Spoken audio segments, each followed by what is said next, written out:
Donc la mise en orbite. En fait, il faut imaginer, par exemple, on va commencer par dire, voilà, je suis au sol. Donc c'est ce que j'avais commencé à dire la dernière fois. Je suis au sol. Alors la Terre est ronde, mais quand je regarde juste un petit bout, comme ici, on a l'impression que c'est plat.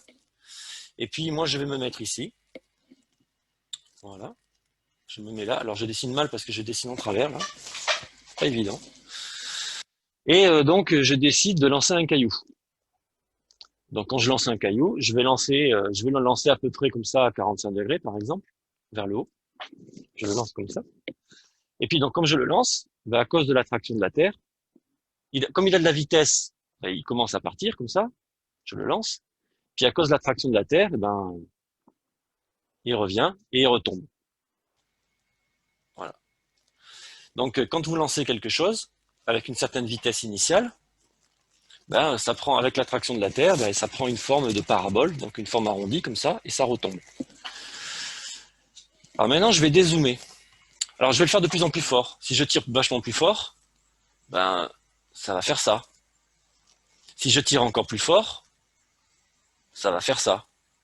Et ainsi de suite. Ça va faire une courbe de plus en plus grande. Donc tu vas pouvoir tirer de plus en plus loin. Et maintenant, je vais dézoomer. Donc pour dézoomer, je vais revenir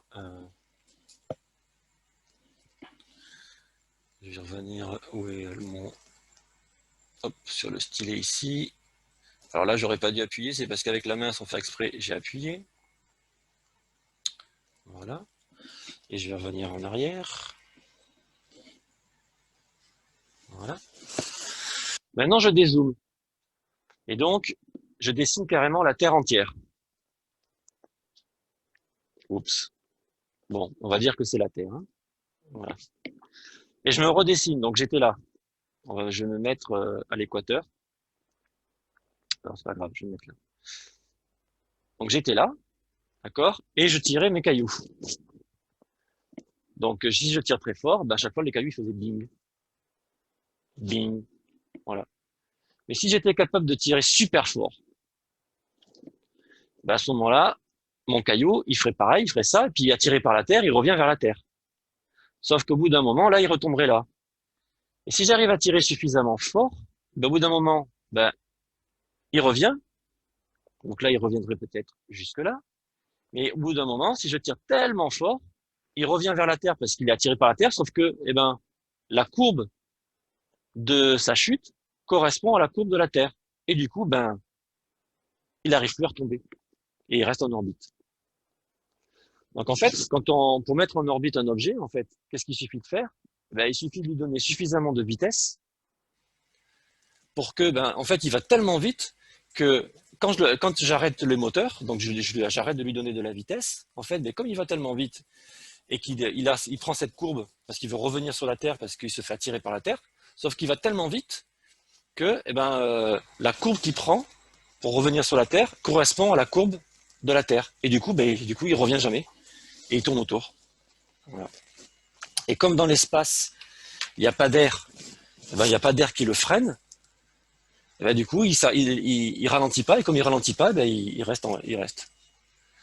Alors, dans la réalité, il y a toujours quand même dans l'espace des petites particules.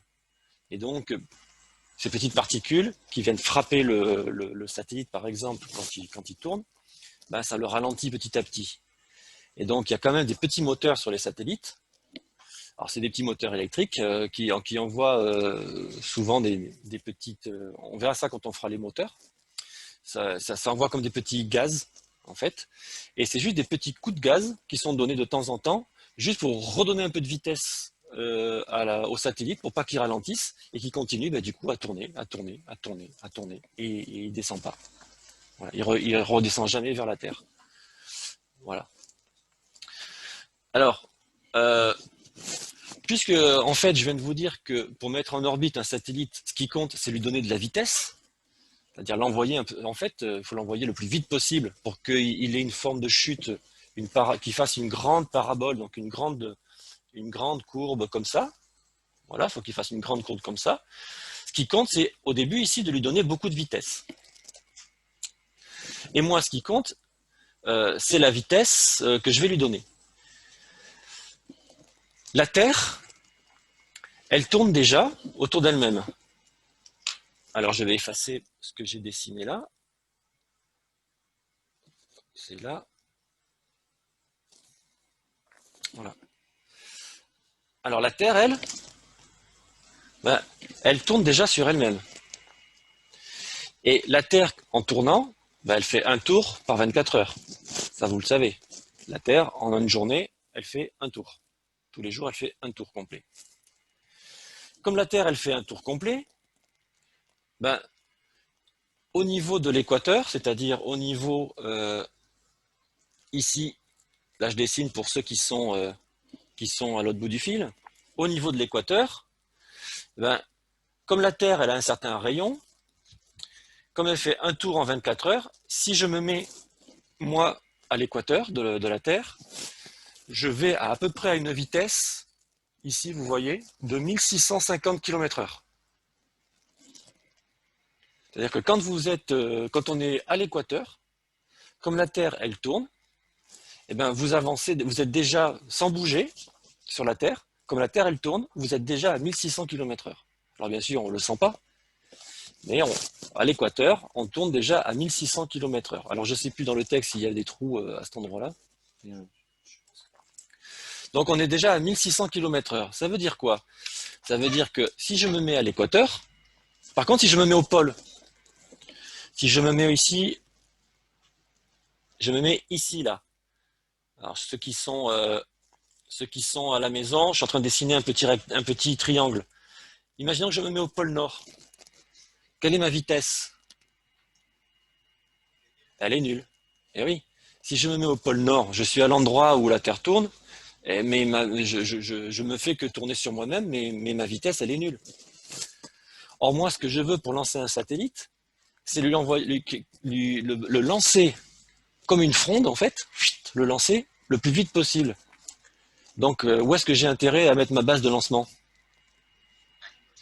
À l'équateur. Parce que si je suis à l'équateur, au moment où je fais décoller ma fusée, eh ben ma fusée, quand elle décolle, enfin déjà quand elle décolle, enfin du moins même quand elle n'a pas décollé, déjà rien qu'au sol, en fait, elle est déjà à 1600 km/h. Parce que la Terre est en train de tourner.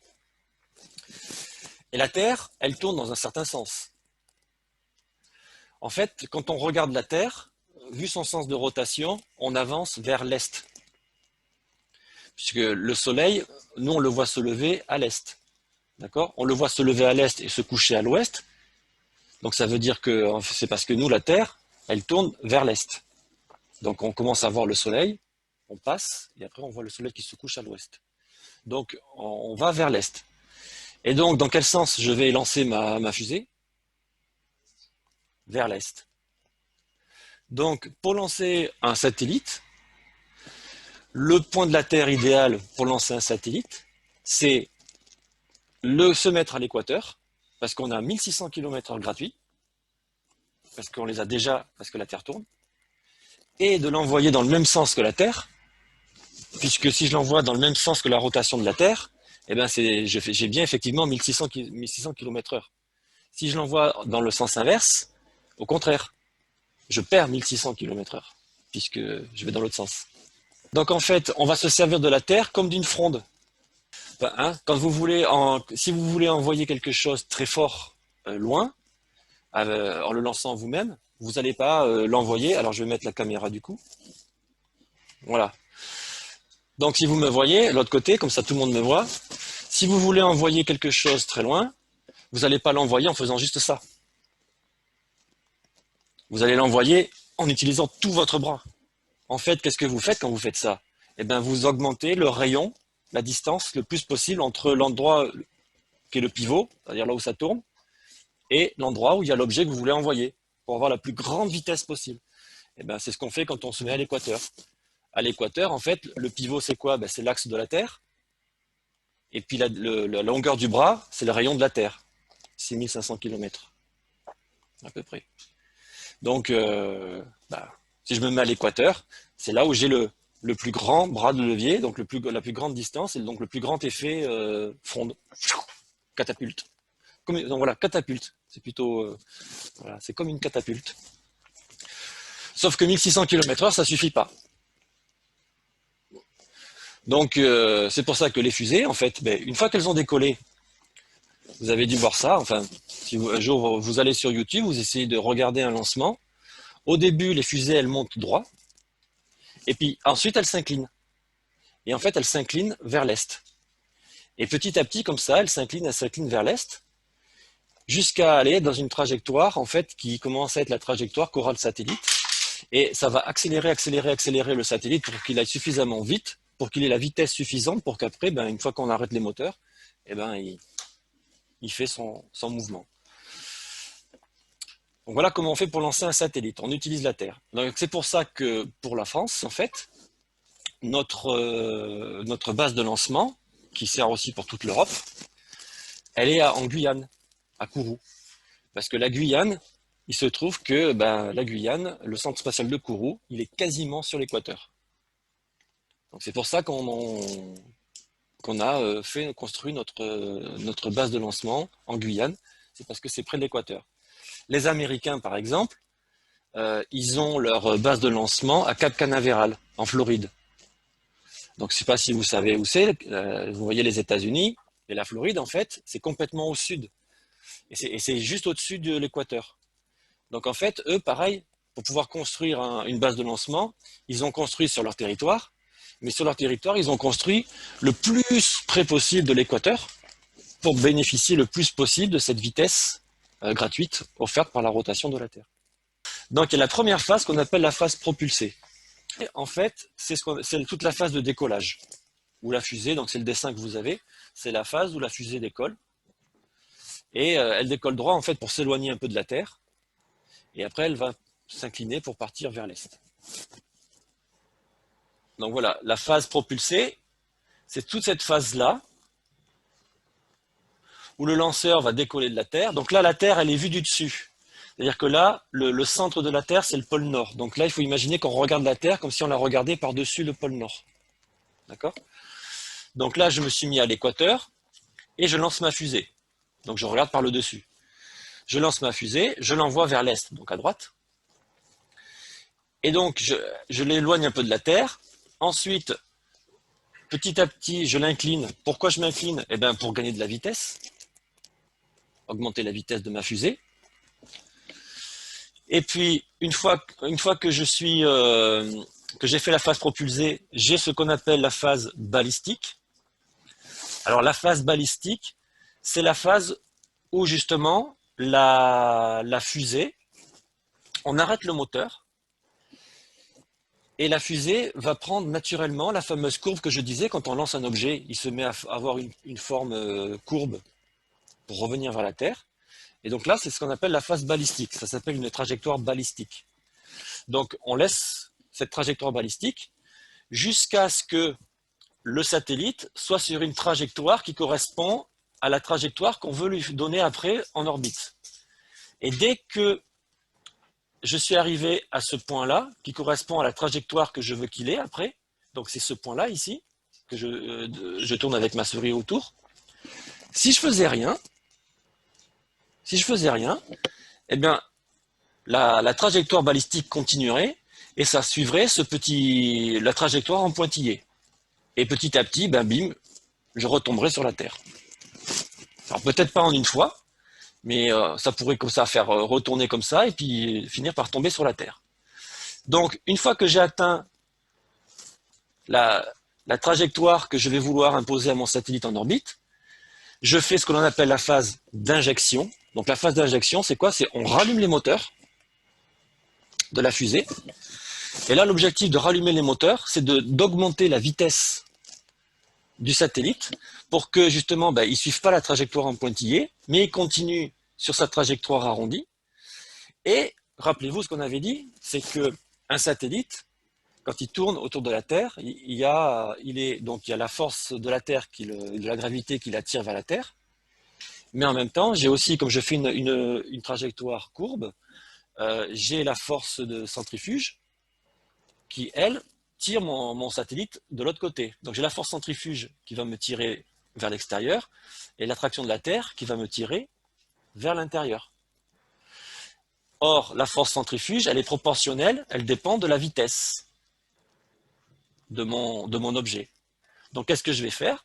Eh bien, une fois que mon satellite il est dans la bonne trajectoire, je rallume les moteurs, donc la fameuse phase d'injection, pour augmenter la vitesse, pour que la force centrifuge devienne pile poil égale à l'attraction de la Terre.